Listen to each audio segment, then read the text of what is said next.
the dream is a critical part of making it happen.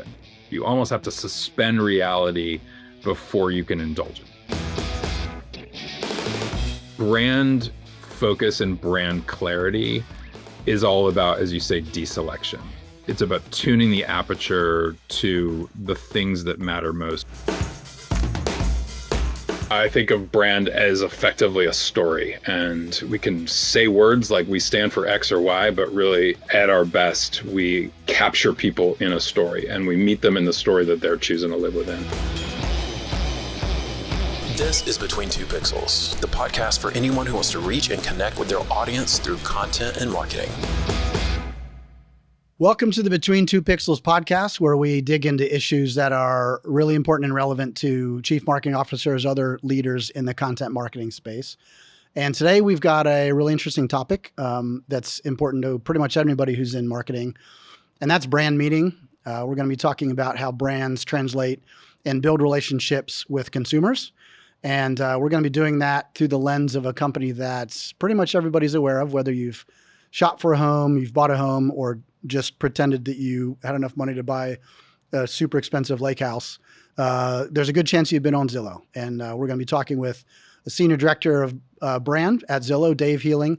And he's got a great story, really interesting journey from a career standpoint, and has some really good examples and insights, I think, for us in terms of how brands relate to consumers and also how they create meaning on both sides of a really interesting marketplace. So Dave, we appreciate you being here and joining us. It's awesome to have you, and we know you're busy up there in Chicago, and thanks for joining. Thanks, Brian. Good to be here. Thanks for having me. So I think it'd be great if, you've got a really interesting journey. We've got a little backstory. I've known Dave for a long time. I don't know if you want to share the math, but I think it was 26 years maybe ago that we met in a little town called Boswell, Pennsylvania, just outside of Pittsburgh. So I know that's part of his story and part of my story, but I'd love it if you just kind of talk a little bit about where you are now with your job and kind of how that relates, because I think it's really fascinating to hear how some of the commonalities have been woven throughout your life in terms of what drove you and what you're doing to kind of apply that at Zillow.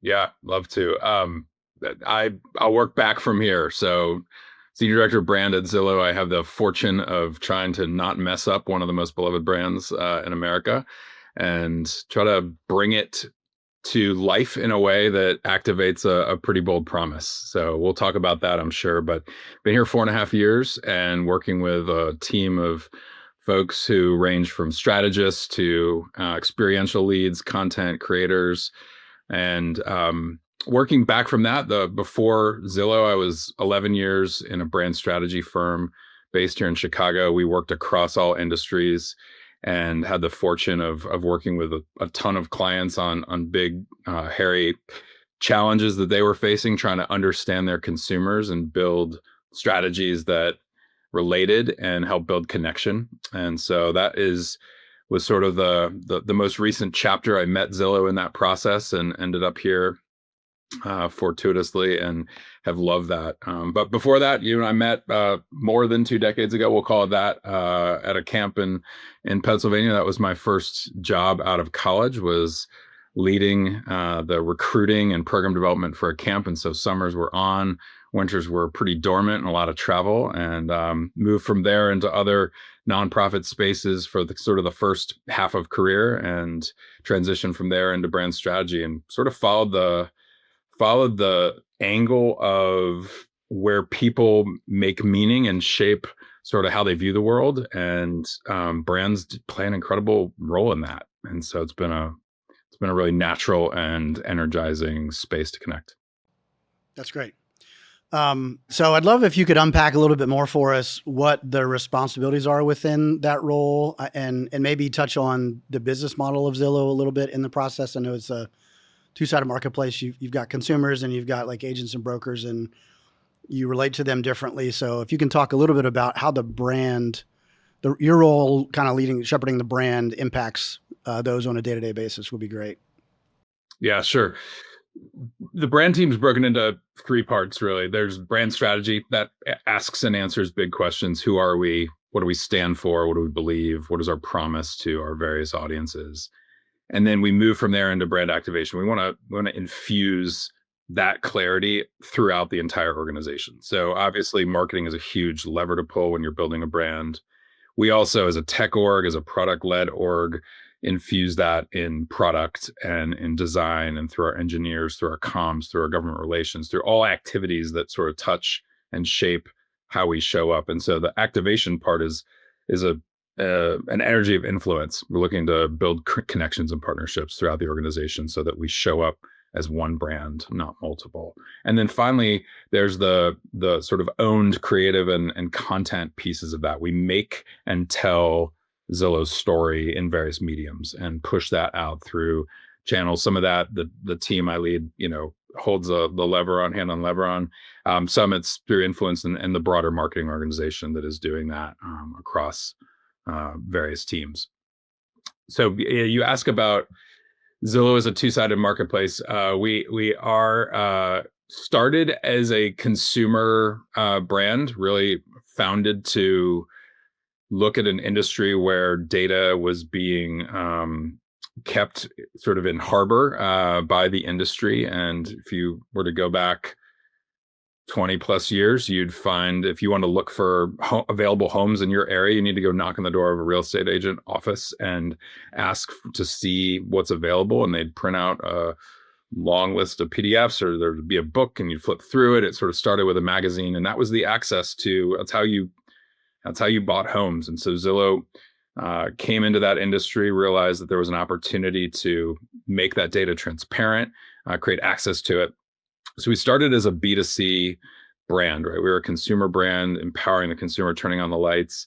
And what happened was the audience grew pretty fast and pretty virally. It just took off. Early days, the lore and the reality is it broke our systems. The internet, our site collapsed. Our CTO was feeling the weight of that. Our chief communications officer was feeling the opportunity there. She's like, I can make this covers for years of marketing.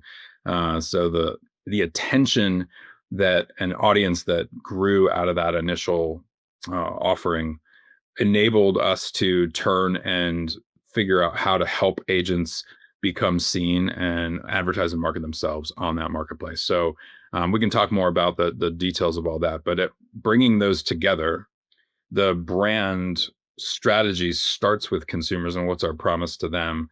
But we realized in order to deliver that promise we needed a network of partners to do that. And that's on the rentals and for sale side. So we have a suite of rental professionals that network with us and make their properties available through Zillow.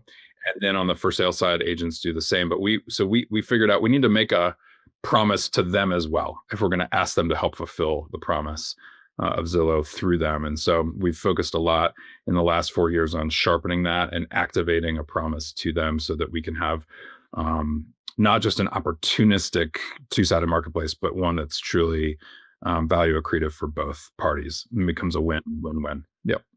It sounds like you started in what I would call, like, for consumers, like a utility, like a listing that aggregates. It's like, I can find everything in one place. How did you translate from that to, because the brand is more meaningful than that. And I know even from talking to you and kind of seeing the content out there that it's more than that. Can you talk a little bit about what the brand means beyond that simple utility? Because I think that's where it gets really interesting in terms of how Zillow plays in the lives of consumers.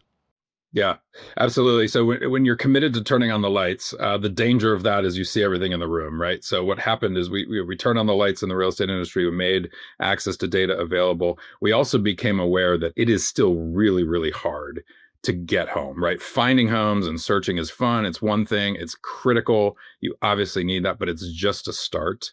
And so the evolution of the Zillow brand was realizing we've always wanted to not just influence the search process. We've always been about trying to influence the full transaction and helping more and more people get home. So nailing that commitment and that core has led us to expanding our business model. And that's why when I came in, we're at that point of expanding into the sort of second chapter of Zillow and asking the question, how do we expand and extend the brand to support a longer journey, a more full suite of products? And so the investments in the last 5+ years have been on the consumer side all about stitching together the integrated experience. And so finding the key points of tension along the way and leveraging our tech expertise to bring those together. So whether that's mortgage, finding the agent, finding the closing solution, putting all of that together in a seamless, modern way, the way the world has come to expect things to happen.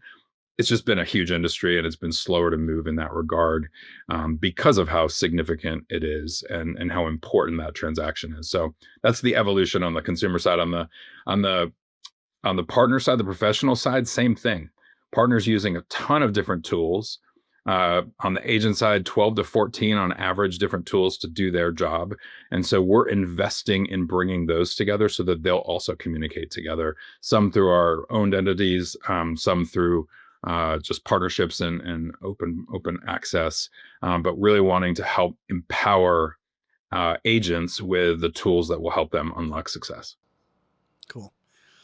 So you mentioned something, I think, trying to get people home. Is that kind of the ethos of it? Like, it's more than just finding a house, it's the entire process. And is that kind of an accurate the message in terms of the consumer?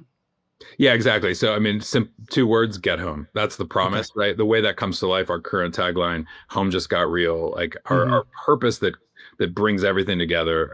And we got to this purpose by really reading our own history and looking at our future roadmap. That purpose is making home a reality for more and more people. So obviously Zillow is a big brand. I'd love you to share a little bit about kind of what it's like working there, experiences you have that might be random and unique to being in your market and kind of being in a company like Zillow. Yeah. Zillow's great. It is a gift to work at a company like that. We're tech, we're fast, we're setting pace, we're a leader brand. So it's been really fun. I see this as I show up, with friends, cocktail parties. It's such an easy introduction conversation. I mean, it's like people want to confess to you, like, oh my gosh, I'm on Zillow every day and I'm not even moving. So the audience is interesting in that it really is everybody. We count over 100 million monthly average users, and it really has touched a chord with the nation. People love houses. They love thinking about, dreaming about where they live, where they want to live. So a little personal story. When I started in marketing and technology, and I would start to get, when I talked to people about it, I would get questions that were sometimes really random and interesting and entertaining. So like, my parents would ask me if I could come fix their printer because they assumed, or their computer, because they assumed because I use a computer, I must be an expert in building them and fixing them. And so I would imagine maybe there's some interesting questions you get being in the real estate space and in Zillow when people find out that you work at Zillow. I'm curious if you have any of those experiences. What I love is when people come up and they're like, could you give me a discount? Like on that home, as though we have this internal like ticketing system that allows us to just downscale the value of homes. Yeah, not the case. But love the engagement, love the interest, love the belief that might be possible. That's great. Yeah. How do you think about your audiences and how to kind of break them down, either geo or demographically, what have you? Yeah, we think about our audiences in sort of 2 big buckets. There's consumer and there's professional. And so on the consumer side, that's broken down into renters, buyers, sellers, and then a category that we reach more than anyone else, that's non-movers. And so we think about, sometimes we call them dreamers, sometimes we call them homeowners or renters, stable renters, but they're on our site more than anyone else. And they're doing what they do. They're looking at their neighbors' home values. They're looking at their what would it look like if kind of homes. I had that moment where I realized my kids are on Zillow. Like, they are looking at home data and home value data and came to me and be like, I know what you paid for this house, Dad.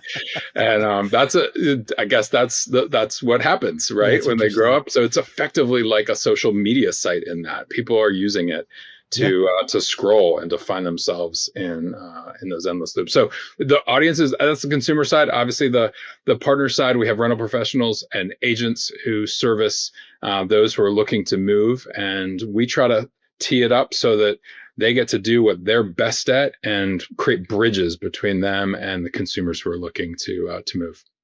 So I'm curious how, in terms of looking at the future, looking back at how much has changed and then how much Zillow has evolved and from a brand standpoint, from a product standpoint, I've heard, and I found this to be true too. Strategy is a lot more about like what you don't do than what you do.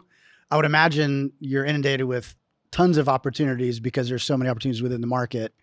How do you align that? How do you focus, look to the future to know you've got to keep growing and expanding, but then have the discernment to know what fits and what doesn't? I don't know if that's if you're going to say that, how do you, what's the future? How do you make the decisions about what the future looks like?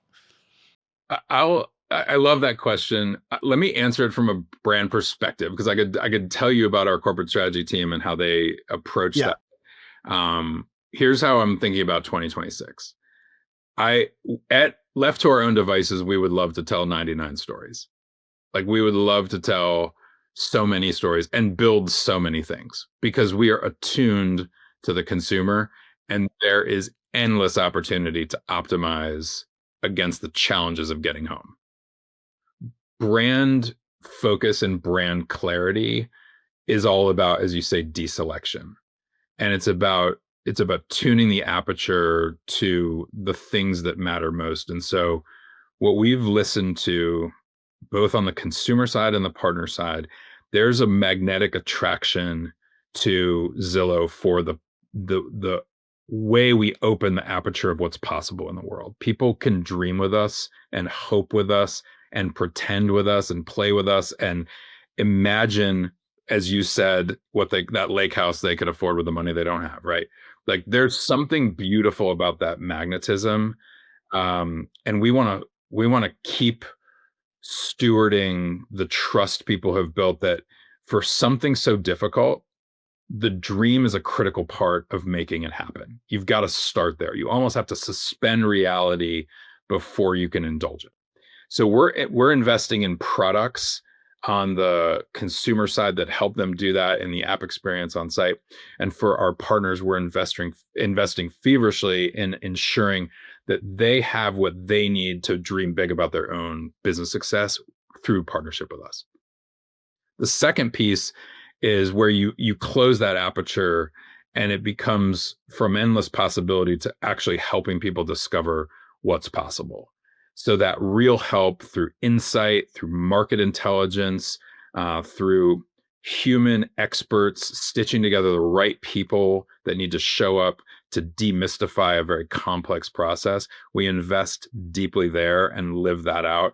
But that's part of the focusing mechanism, is ensuring that's optimized. Because if we miss that beat, then we just show up as sort of a disembodied, detached tech company that missed the reality. And then finally, all of the chaos, all of the clunkiness of the process, we're about helping enable progress toward the realization of that dream, the realization of what's possible, making it actually happen. And so that's investing in integration and simplicity and removing barriers. And so I've offered like 3 filters through which we look at product opportunities. And from a brand perspective, we're basically saying to our product leaders, this is the story we're telling. Like, would you join us? You're already delivering against this story, whether it's by intent or not. But the more we can amplify this kind of 3-chapter story with the goal of helping, the headline, the title is helping more and more people get home. That's the power of kind of brand being lived out through in integrative ways with product. Mm-hmm. That's great.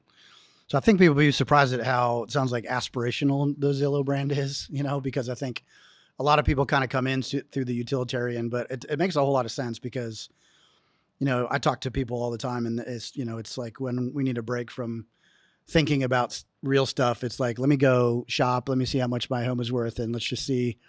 I was reading an article in the Washington Post about some guy that was in a dispute with zoning laws in the Hamptons. And I was like, I'm just reading this article. And then of course I ended up on Zillow being like, well, how much are homes there? Like, that looks like a great place to live. Like, what would a vacation home be? And quickly realized we're in the tens of millions of dollars up there. And I'm like, well, that's great. But I hope this guy works it out because that's a beautiful house. So one thing I noticed in doing some research and just thinking about a lot of things going on in the broader marketing world with AI and content and user generated content and influencer marketing, all that stuff, is the idea of transparency and authenticity and how important those things are.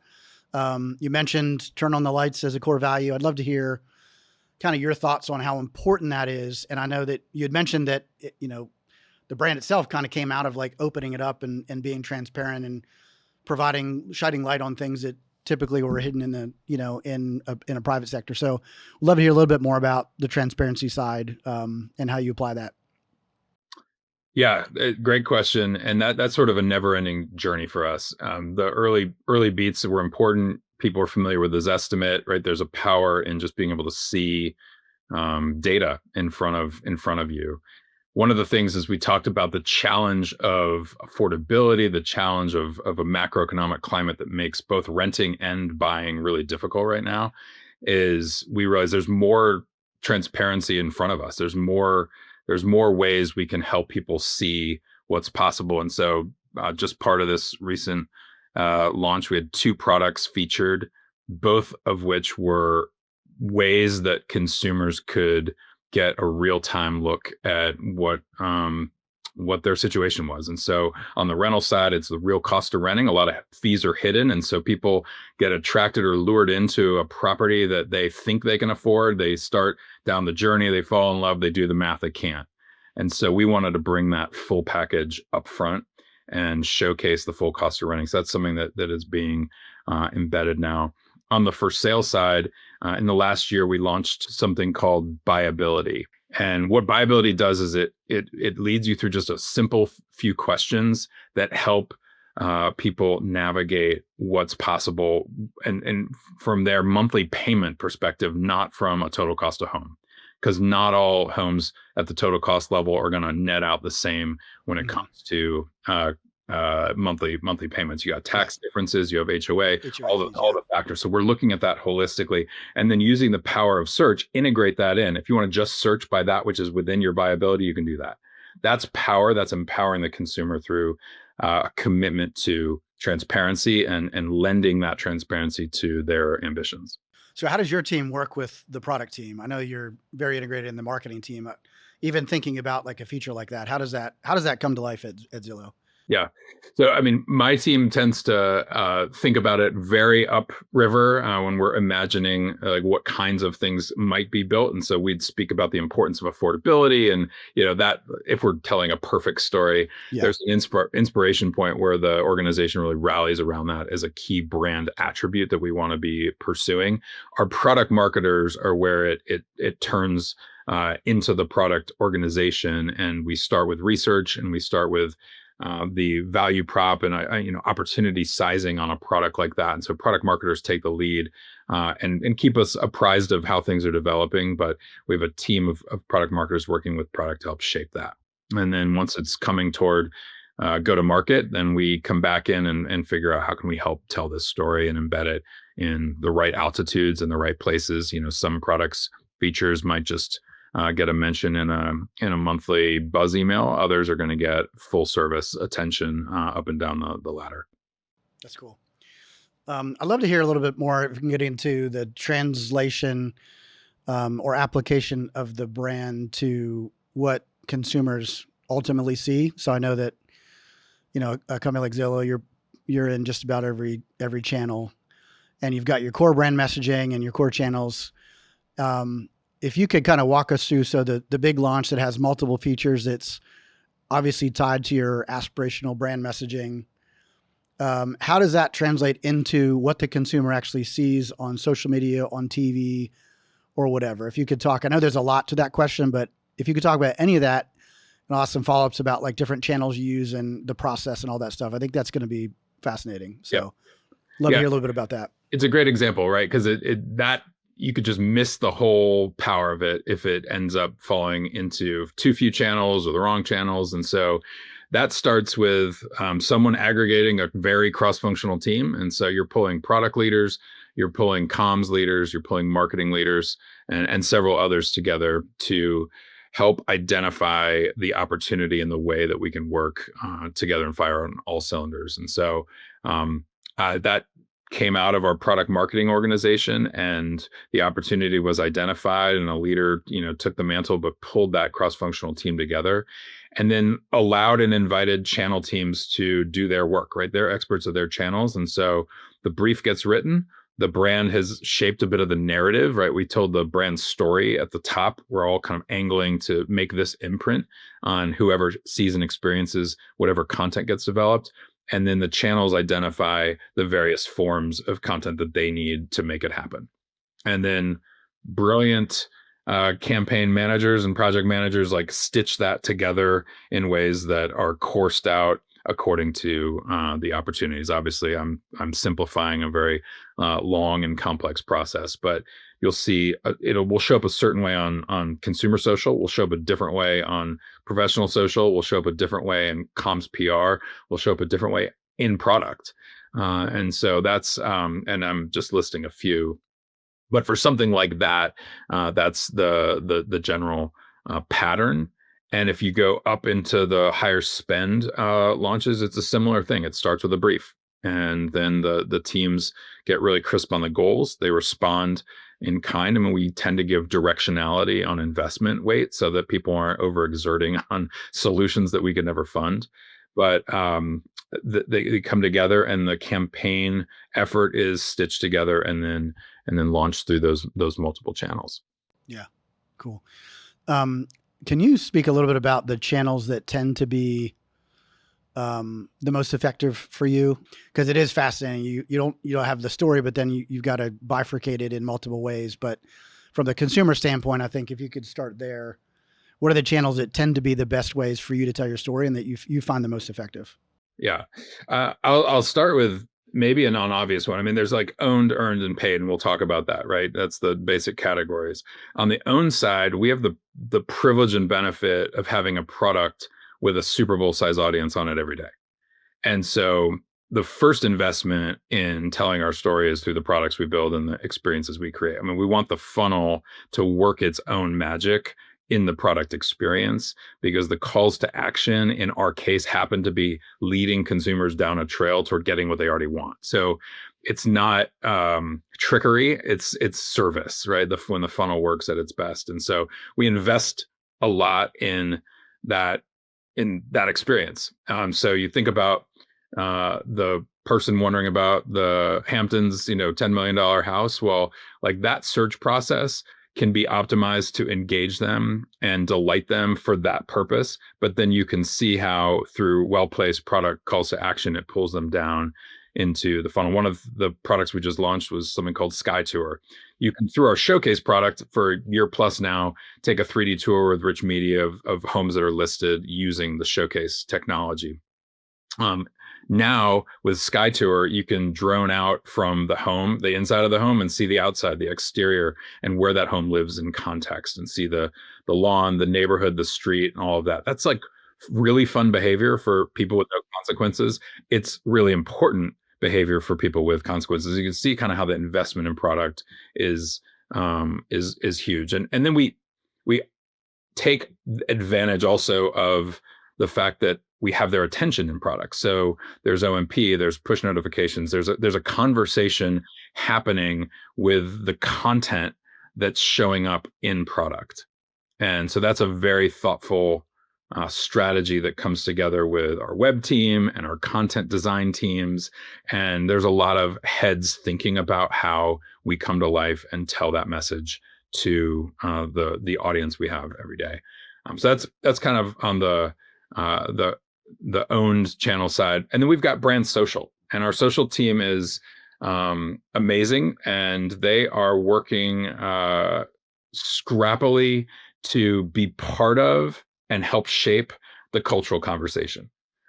Much like our product comes a lot of benefits, our brand comes a lot of benefits. We get we find easy inroads to cultural conversations, and we can be part of shaping that or responding to it and nurturing and being a part of the conversation. And so that's a part of it. And then they're also putting out a lot of content that's just engaging and in bringing people along, whether it's on inspiration or education or informing them about the tools and solutions that are built to help them get home.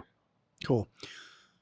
So then your team then is focused on making sure that all the content, if it translated into social, is just layering back to the overall brand message, basically, right? That's the level you're playing at.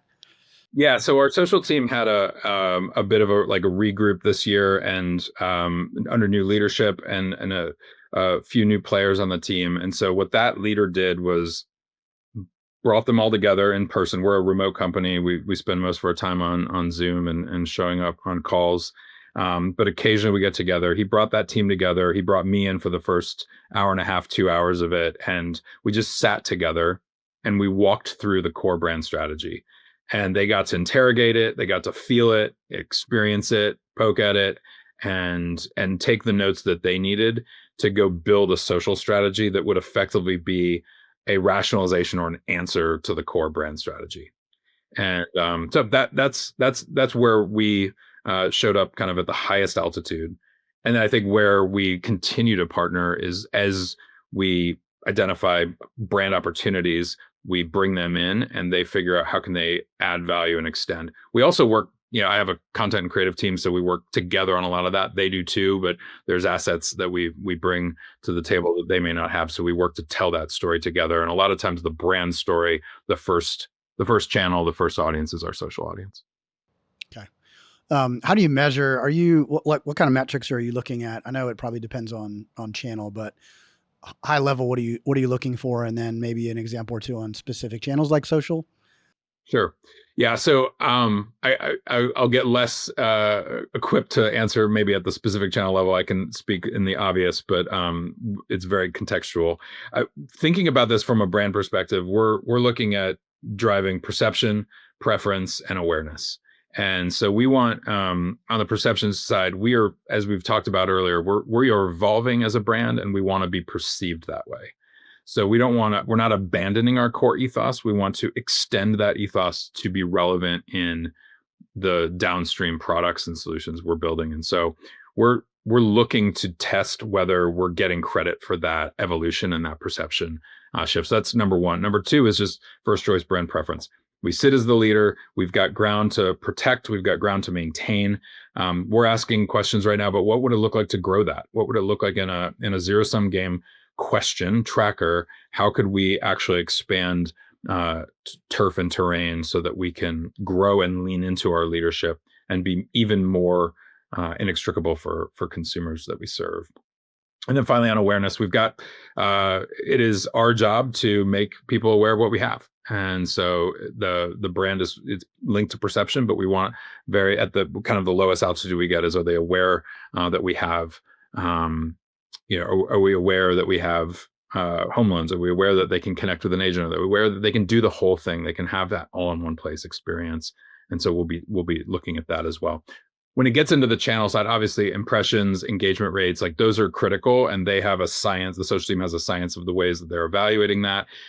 They know what kinds of content deliver and over deliver. And, often with social, there's surprises that come back to you. So we are constantly documenting learnings. I just last night read our monthly social report, and they're very transparent about what they learned in the journey, so that they're always adapting content to meet the highest performing metrics. Ultimately, we want to build the community. We want to experience the joy of Zillow together with our audience, and they have great handles on how to do that. That's great. How much course correction do you need to do, or are there? I'm sure there's times when you see something and you're kind of like, I probably need to have a little chat with them, or it's maybe off a little bit, 5 degrees or 10 degrees. With the amount of content you're creating, I'd imagine that's got to happen at some point, or is it headed off at these meetings at the high level, or do you have examples? Not specifically, obviously, no names, but does that ever happen, and how do you deal with it? It's a great question. I would say 95% of that energy from me and from the brand strategy team is at the high level. So we want to get the brief right. We want to get the early concepting right. And we're more deeply engaged early in the process, so that as the trains leave the station, they're on the right tracks. So tons of that kind of energy there, and a lot of very honest, I think there's a tonal, we've got to get this word matters. We'll fight over that word, to the nth degree to a frustrating degree because we're obsessing about getting the angle of that train track set in motion in a way that will just, chunk out a ton of great content. When it comes to course correcting on actual, plays in motion, I think that is mostly handled by the channel teams. They're looking at what's working and what's not. If there's something on tone, we would maybe raise a flag, but that doesn't happen a ton. I think that, equipping with those resources and tools is the way that is the investment is upfront.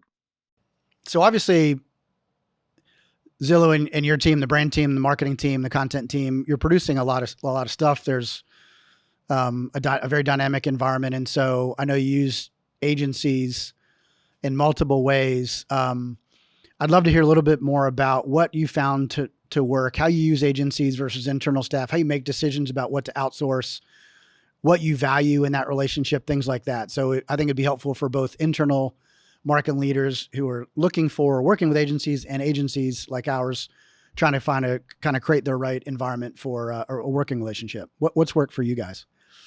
Yeah. So, we have several different agencies across different altitudes. We want to reserve the highest spend, most premium media to have content created by our agency of record. What matters in that relationship, first and foremost, is values and culture fit. When we met them, their self-presentation, and this is just what stood out to me. There's probably many things they said, but their core value of optimism was so resonant with our core values and our ethos that it felt like this matters. This shared platform of believing that there's hope on the horizon is so key. I would say second is commitment to the right kind of collaboration. I think we're probably on the obnoxious side of clients wanting to collaborate deeply and get in the weeds and work together. We obviously want to let them do the work only they can do and why we hired them. But in the process of getting there, we want to be brought along. Our senior leaders get brought along. We just had a workshop last year for 2026 creative that included, conversations with leaders up to the top of the organization. And so that's important. And then something they've taught us, and not that we didn't possess this, is a pathway for honesty. And their language that I love is be hard on the work and kind to the people. And so if you commit to that and you give tools for how to have hard conversations, then you can just get further faster. And so those are key elements for the agency relationship for us. That's great. And then you said you work with multiple agencies. So how do you decide how to break up that work, how much to keep in house, in terms of like core things you'll maintain internally and other things you'll outsource? How are those decisions made? Yeah, good question. We have an internal agency, and part of their job is to make those decisions. So they've got sort of an algorithm by channel and by content type. So we have a content agency, we've got social agency, we've got, who also taps into influencers. We've got other agencies that are probably more service direct, like production, companies that are fulfilling things that are beyond our either capacity or skill set. And so we work with our production leads within our creative agency, make those calls and keep that roster fresh. But I would say each channel and each creative lead has their suite of agencies that they're working with, and they plan and budget accordingly. Yeah. Okay, cool. I'd love to hear a little bit more about creativity and innovation, how you foster that. It could be, how you hire, how you set up meetings. If you really need to create something that requires invention, things that are kind of new. What have you learned from that? What's your process, your philosophy? Would love to hear a little bit about that at Zillow. Yeah, I would say, from an ethos perspective, we're privileged to be a startup that sort of never is going to grow up. We're growing up, but we have that entrepreneurial bent deep in our core. And so there's a lot of permission to try new things. And I think that gets established from the top. So I'm not going to claim credit for that. I benefit deeply from that. When it comes to creative processes, for those that I lead, there's a few things. One, finding that blend of in-person and async time, and the way we work that. I lead an events team, and we have a marquee event in November.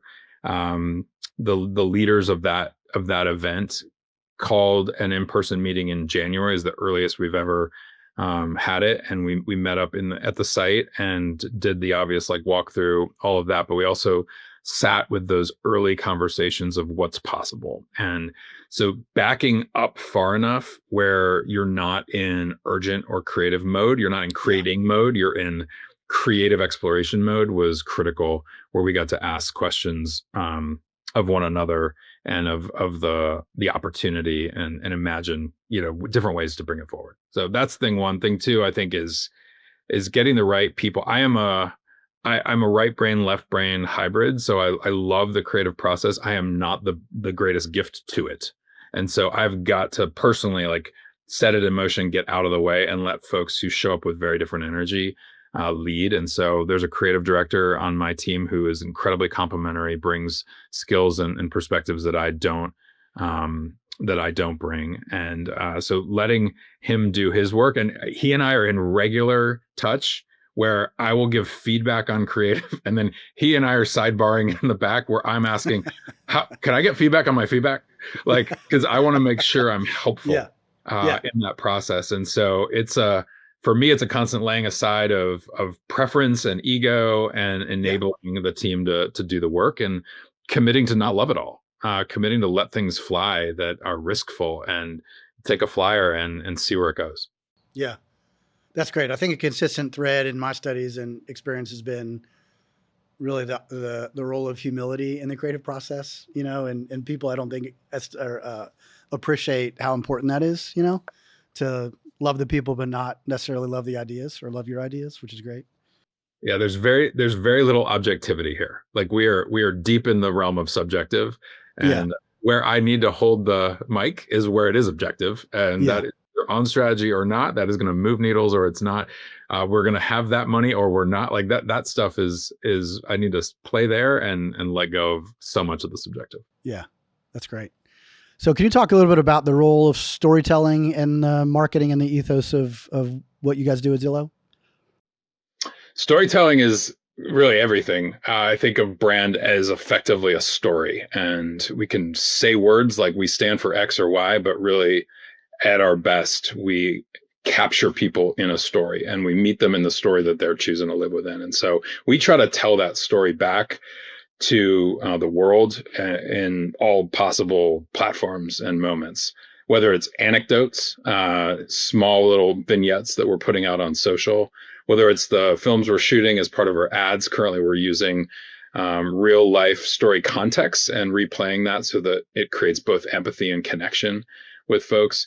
And then I think about larger stories that we tell, brand stories that feature people that take the journey and the journey of getting home. We're in a current partnership with Aaliyah Boston, one of the first round draft picks in the WNBA a few years ago. And she was looking to move and reached out, and we created a partnership, and we followed her journey. And there's a several part series on social right now of just walking through that fully integrated experience of the search process, the agent process, all the way through the loan and the offer and the getting the offer and signing the deal and moving in, and her parents are involved.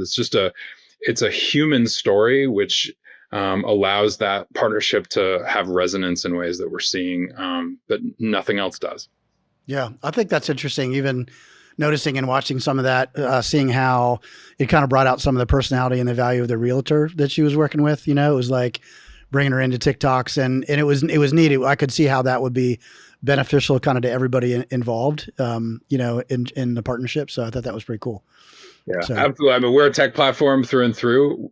Moving and home is a very human and personal experience. And so I think when we show up and do our part, and the human helpers, the experts on the ground, do theirs, it's us all at our best.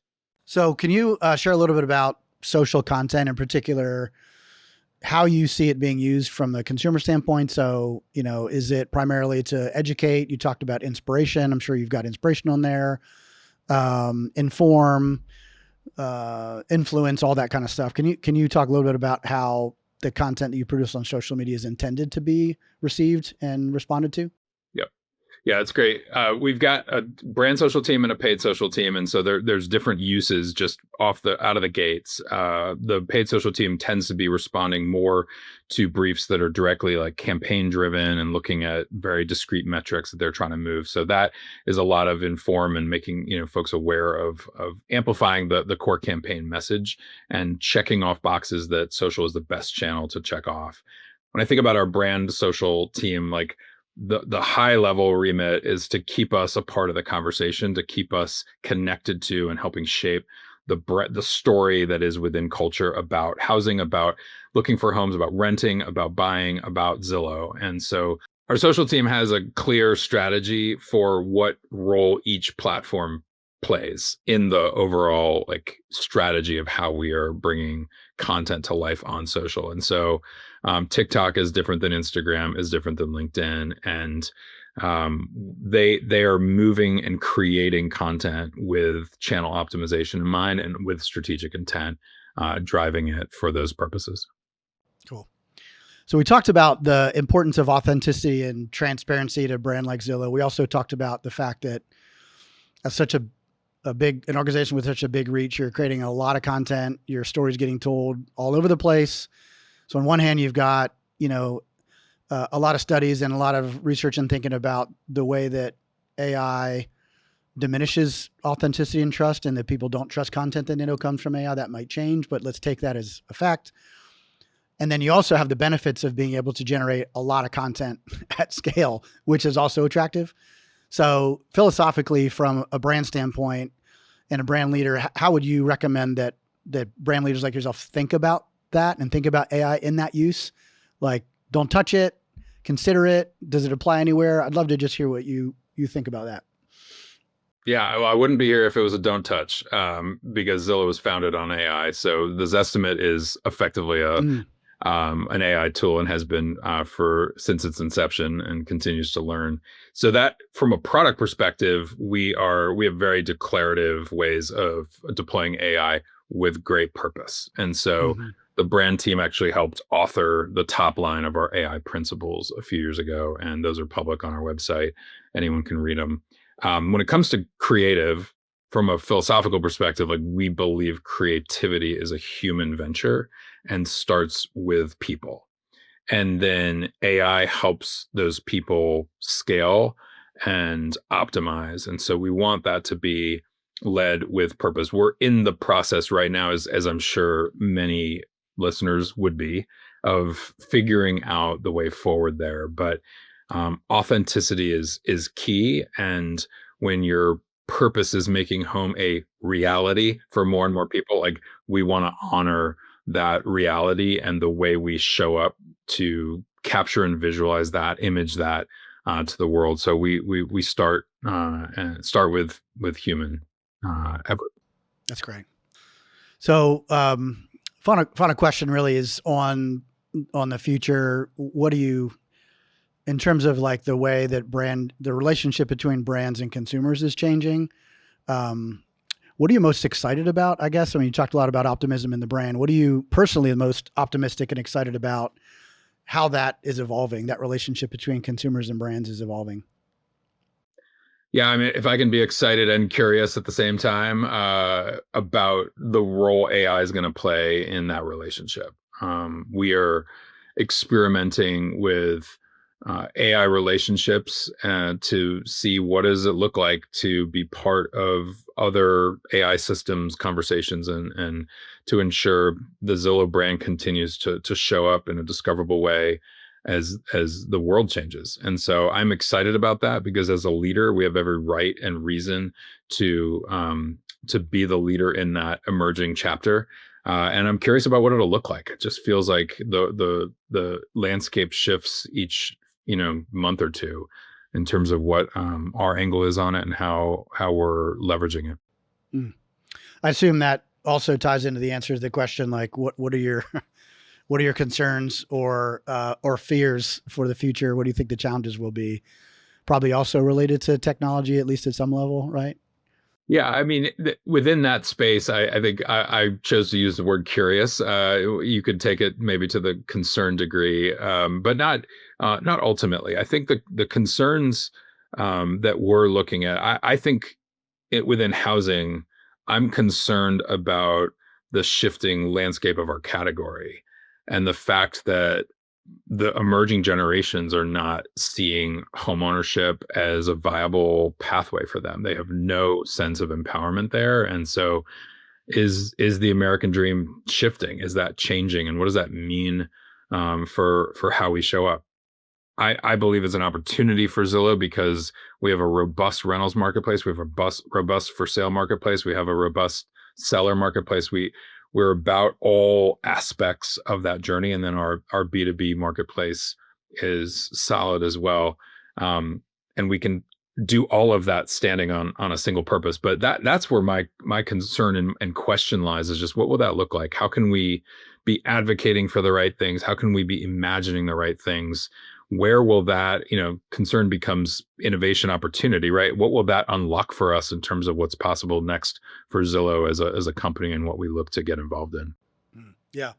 I know the diversification within that story has been interesting because you're creating like a deeper relationship with customers versus just playing a part of it now. They're relying on Zillow a lot more. The brand means more to them. So it's been fascinating to see. So do you see opportunities to create even deeper relationship? I assume that's part of your job and your reason you're doing this, right? Is like, how do we create even deeper meaning and play a bigger role in their lives and be more helpful? It sounds like there's a lot of altruism to the Zillow brand and the ethos, and which I know is one of the reasons you're probably there. But do you see a lot of opportunity to kind of deepen the relationship, make it more meaningful? Yeah, I see opportunity for sure with growing and deepening brand trust over time. As we enter into spaces and categories where there's just fundamentally and universally less trust, we can bring the strength and trust of the Zillow brand and leverage that to create opportunity for consumers. But that's the opportunity for the brand, is to really deepen and grow trust around higher stakes transactions. So to kind of summarize the message and the narrative in your experience, what would you say you leave us with in terms of the importance of integrating brand and messaging and story?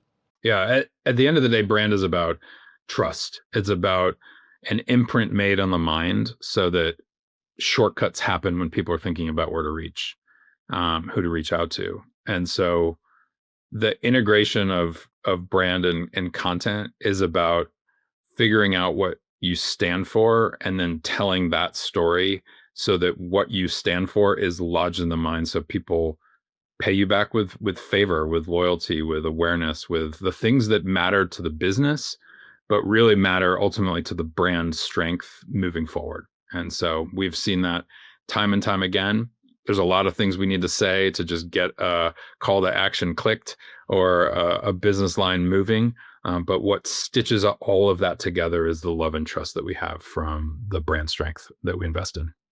All right, Dave, I want to just thank you for joining us. This was great. I think, it's really cool just to see someone who has, had so much kind of meaning and intention in their career, and then to kind of see how that translates into a role in a position in a company where those things align, and how you've kind of been able to bring meaning to brands and all that stuff. So I think it's an inspirational story. So thanks for doing that. Thanks for your commitment to making meaning out of brands and in your work and all those things. So I appreciate your time and yeah, wish you the best of luck, and thanks for coming. Bryan, thanks so much. It's great to be here.